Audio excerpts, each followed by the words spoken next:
Bonjour nobles frères et sœurs dans le Seigneur, que la grâce et la paix de Dieu demeurent avec chacun d'entre nous. Au nom de Jésus, merci, je me prénomme Venant.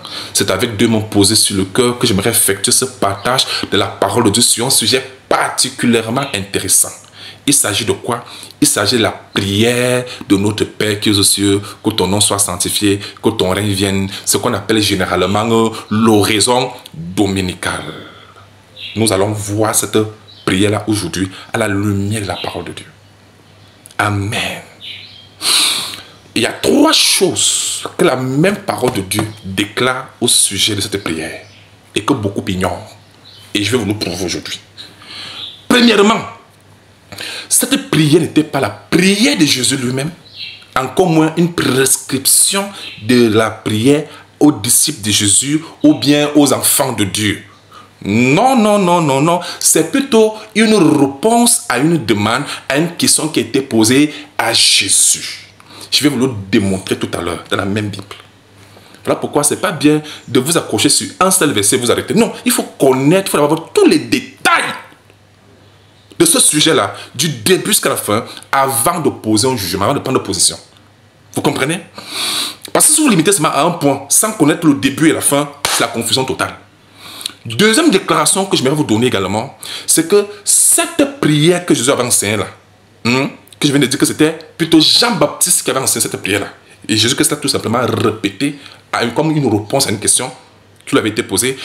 Aucun de ses disciples là, ou bien les apôtres, n'avaient jamais répété cette prière au peuple de Dieu. Jamais. Et aucun enfant de Dieu n'avait jamais reparlé de ça. Ou bien resté cela. Ça n'existe pas dans toute la Bible pour votre information. Jamais. Troisième déclaration, c'est que tout ce qui avait été demandé dans cette prière, Jésus-Christ a accompli tout cela à la croix. Et nous, enfants de Dieu, nous nous rendons grâce à Dieu de ce que le Seigneur a tout accompli à la croix. Y compris tout ce qui avait été dit dans cette prière-là, y compris tout ce que les apôtres avaient annoncé, les prophètes, je vais dire, les prophètes avaient annoncé, tout ce que la loi annonçait, tout ce que les prophètes annonçaient, y compris tout ce qui avait été demandé dans cette prière, Christ a accompli tout cela à la croix pour nous, enfants de Dieu. C'est pourquoi tous ceux qui sont enfants de Dieu doivent rendre grâce à Dieu en toutes choses, car c'est à notre égard la volonté de Dieu en Jésus-Christ. C'est écrit dans 1 Thessaloniciens, chapitre 5, le verset 18. Est-ce que c'est d'abord trop clair à ce niveau? Les déclarations que je viens de faire ne viennent pas de moi, viennent de la parole de Dieu. Je vous le prouve donc à la lumière de la parole. Est-ce que c'est d'abord trop clair? C'est parti. Matthieu chapitre 6, nous lisons du verset 7. En priant, ne multipliez pas de vaines paroles comme les païens qui s'imaginent qu'à force de paroles, ils seront exaucés. Le verset 8. Ne leur ressemblez pas, car votre Père sait de quoi vous avez besoin avant que vous lui demandiez. Oui, Dieu est omniscient, il sait de quoi nous avons besoin. Mais pourquoi veut-il encore que nous prions? Puisque lui, il sait déjà tout. C'est parce que premièrement, il veut qu'on se soulage. Parce que quand on se libère, quand on s'exprime, on se libère. Deuxièmement, c'est par amour et par honneur aussi que Dieu nous fait à nous permettre de nous exprimer. Parce que vous savez bien que quand tu t'exprimes à quelqu'un qui t'écoute, même si tu connais tout, toi enfant, vous les parents, même les enfants là, vous connaissez de quoi les enfants ont besoin, mais vous permettez quand même aux enfants de pouvoir s'exprimer afin de pouvoir se libérer, de se sentir honoré par vous, de se sentir aimé, parce que tout être humain aimerait bien être écouté et compris. Même si la personne connaît à tout et comprend à tout, c'est le même privilège que Dieu nous accorde en nous demandant de prier. Est-ce que c'est bon? Est-ce que c'est bon? Et il dit que dans les prières, il ne faut donc pas multiplier les vaines paroles. Il ne faut pas dire n'importe quoi à Dieu. Il faut être capable de comprendre ce que tu te dis à Dieu. Parce qu'on ne peut pas dire n'importe quoi au président de la République. On filtre bien ces mots. On cherche à bien filtrer les mots, savoir quoi dire, quoi ne pas dire. Ça doit être pareil avec le Seigneur. Est-ce que c'est clair? Le verset 9, il dit, voici donc comment vous devez prier. Notre Père qui est aux cieux, que ton nom soit sanctifié, que ton règne vienne. Voilà Jésus-Christ qui est en train de parler. Ce que les gens ignorent, c'est que dans la Bible que vous voyez, la Bible que vous voyez là, avez-vous remarqué qu'il y a certaines histoires qu'on lit dans Matthieu, qui reviennent encore dans Marc, on les lit encore dans Luc, on les lit encore de fois dans Jean. On se pose la question, pourquoi cette répétition? C'est parce qu'il y a des détails qui ne sont pas dans Matthieu qu'on peut retrouver dans Luc ou bien dans Jean. Et l'ensemble de tout cela nous permet donc de bien comprendre de quoi est-ce que le Seigneur voulait parler. De quoi est-ce qu'il est dit. Parce que Matthieu ne donne pas tous les détails. Voilà pourquoi les 4 apôtres ont écrit, deux fois sur les mêmes histoires en se répétant, pour pouvoir permettre à nous les lecteurs, nous les enfants de Dieu, à bien comprendre, à tout comprendre. Vous comprenez? Vous comprenez? Parce qu'il avait aussi une loi en Israël qui disait que un témoignage sera reconnu pour vérité sur la déposition de 2 ou de 3 personnes.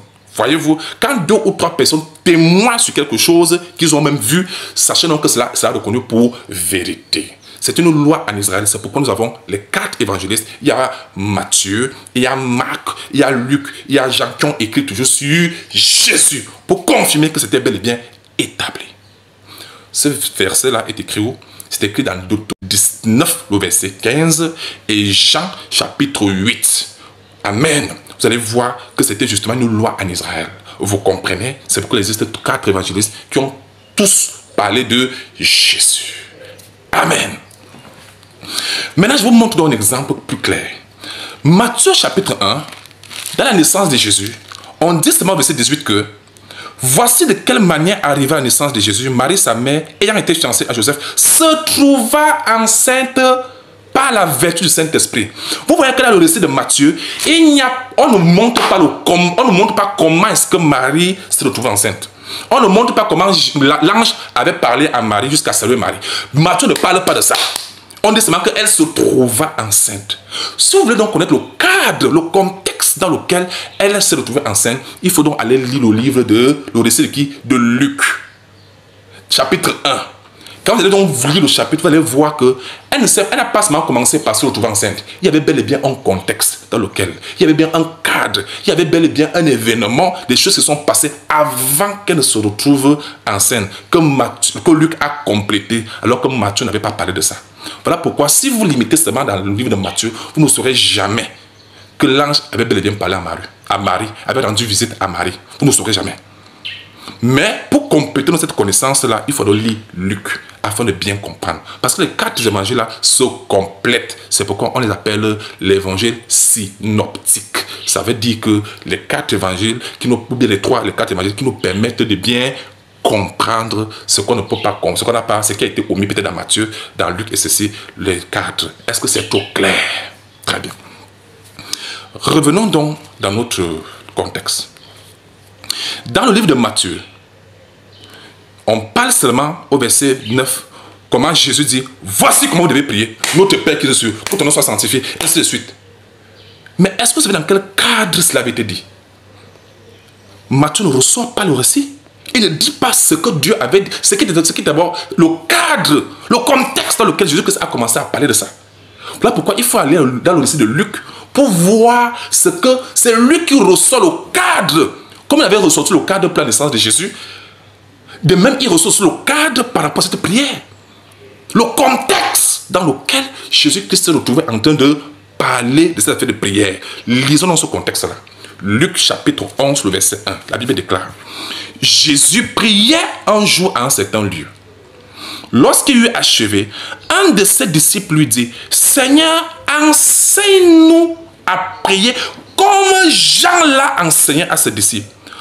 Notez le L-A, L''A, l'a enseigné. Comme Jean, le Jean c'est Jean-Baptiste, comme Jean-Baptiste l'a enseigné, le L là représente la prière. Montrant ici que c'était la prière que Jean-Baptiste avait enseigné à ses disciples. C'est comme tu me demandes qu'est-ce que telle personne avait enseigné à ses disciples, je vais répéter ce qu'il enseignait. Ça ne veut pas dire que ça ne veut pas dire que je te demande de répéter cela. Je ne sais pas que je te prescris cela. Non, je suis simplement en train de répondre à ta question. À la demande, je te répète ce que l'autre faisait. C'est ce que Christ a fait.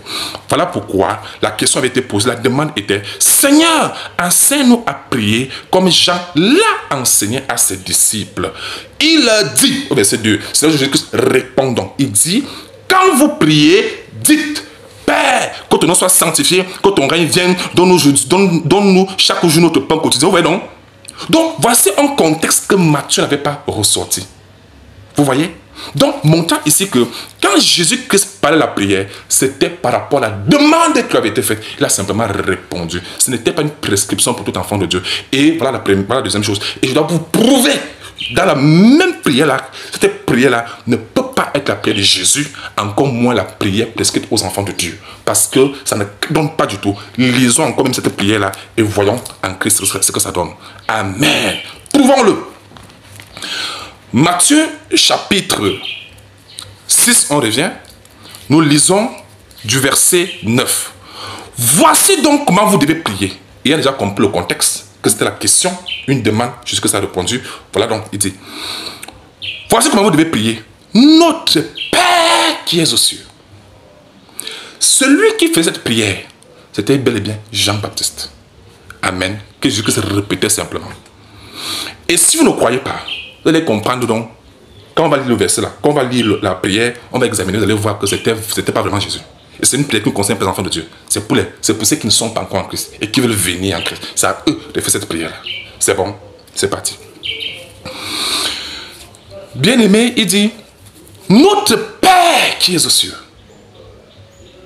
Donc quand Jean annonçait cela à ses disciples, il parlait du Père qui est aux cieux.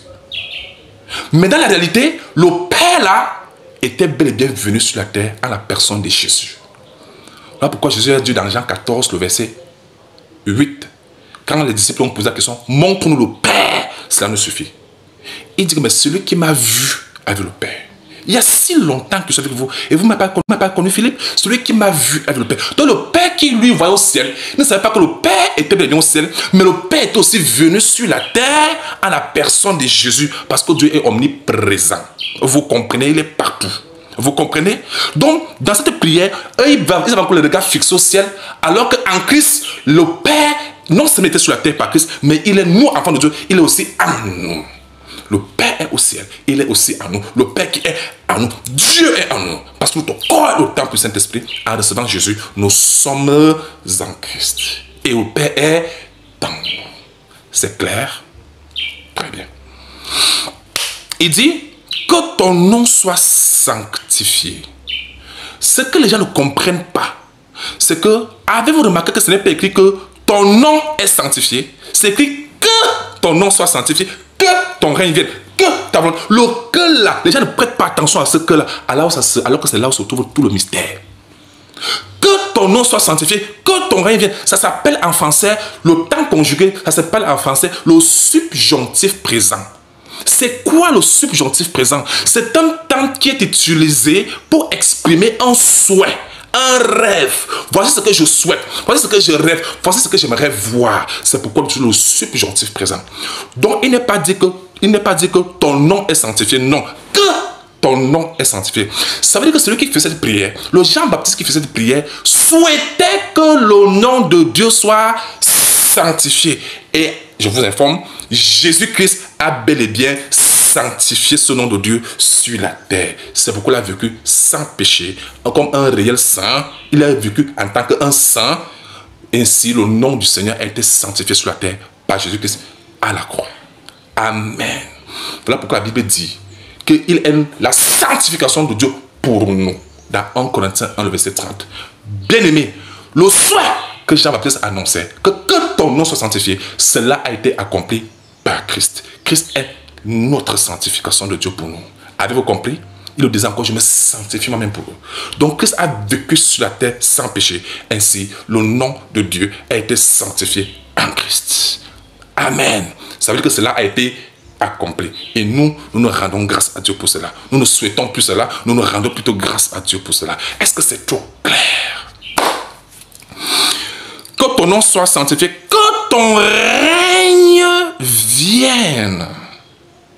Il souhaitait, il rêvait, il voulait, il espérait que le règne de Dieu vienne. Il dit que, ça veut dire que c'est le souhait, que ton règne vienne.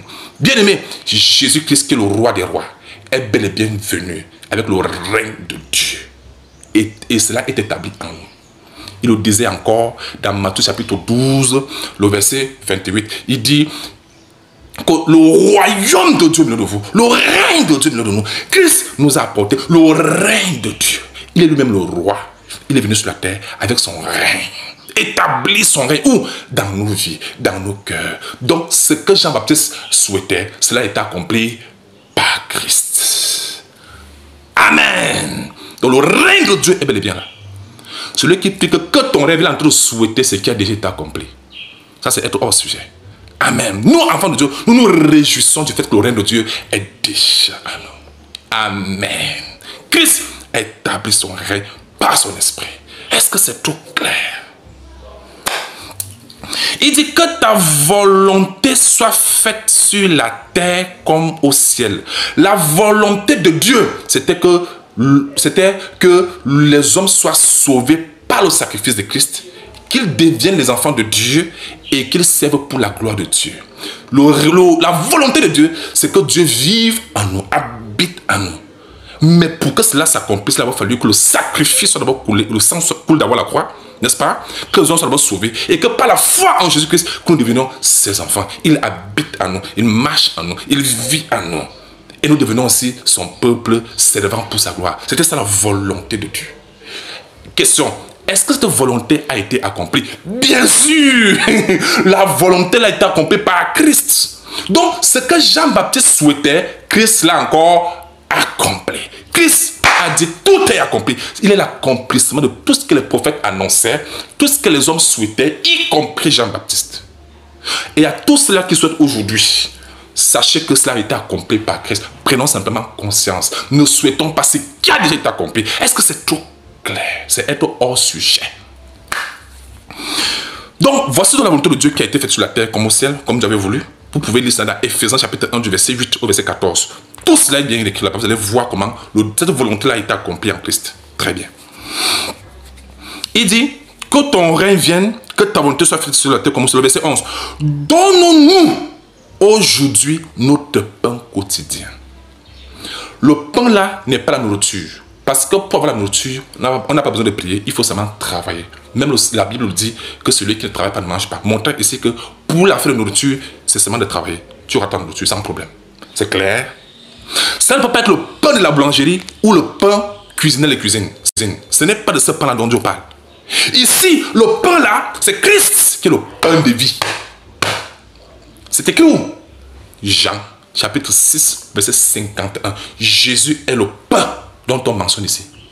Il dit, donne-nous aujourd'hui, pas chaque jour, donne-nous aujourd'hui notre pain quotidien. Ça veut dire que donne-nous un pain qui sera pour le quotidien. Et ce pain-là n'est pas la nourriture, c'est pas le pain de la boulangerie, c'est la personne de Jésus. Donc celui qui priait cette prière voulait que le pain de vie descende, que Christ descende, que le pain là soit donné. Est-ce que cela a été accompli? Bien sûr. Christ est venu sur la terre, il a me demandé qu'on le mange, c'est-à-dire méditer sa parole, parce que lui, il est le pain de vie. Donc, donne-nous. Ce n'est pas que donne-nous. Le pain a déjà été donné. Mais est-ce que toi, tu l'as reçu? Est-ce que tu le consommes? C'est ça la question. Vous voyez donc comment les gens sont hors sujet. Les raisons amènent les gens à être hors sujet. Vous demandez ce qui a déjà été donné. Jacques 4, verset 3, c'est pourquoi le Seigneur dit, mais vous demandez, vous ne recevez pas, parce que vous demandez mal dans le but de satisfaire vos passions. Comment pouvez-vous demander ce qui a été donné? Le pain de vie là a déjà été donné. Amen. As-tu déjà reçu? Est-ce que tu le consommes? Est-ce que tu médites la parole? Est-ce que tu as reçu Christ? As-tu déjà reçu ce pain dans ta vie comme Seigneur Sauveur? Le pain là, c'est le pain de vie qui est la personne de Jésus. Donc ça prouve donc que Jean-Baptiste demandait à ce que le pain de Dieu descende, le pain du ciel, Christ descende. Amen. Toi, enfant de Dieu, tu n'as pas à demander que le pain de Dieu descende. Tu n'as plus à demander que la volonté de Dieu descende. Non, se fasse sur la terre. Non, non, ça a déjà été fait, accompli par Christ. Est-ce que c'est clair? Il y a déjà le pain disponible. Jésus-Christ est ce pain dont Jean-Baptiste annonçait dans ses prières. Souhaitait dans ses prières. Amen. Donc pendant que les gens souhaitent ça, nous consommons ça tous les jours. Amen. On le consomme tous les jours. Christ, à travers sa parole. Amen. Il dit, donne-nous notre pain quotidien. Le verset 12. Pardonne-nous nos offenses. Est-ce que vous savez que tous ceux qui sont en Jésus-Christ, qui sont nés de Dieu, le pardon leur a déjà été donné? Le pardon nous a été donné en Jésus. La Bible dit que quand nous étions encore Dieu nous a démontré son amour du fait que quand nous étions encore des païens, Christ est mort pour nous. Le pardon a déjà été donné à tous ceux qui sont en Christ. Nous vivons le pardon. C'est juste à ce qu'il faut m'annoncer ce pardon-là. Prouvons cela. Actes chapitre 13, le verset, on va lire ça, le verset 38-39. La Bible dit, sachez donc, hommes frères, que c'est par lui que le pardon des péchés vous est annoncé.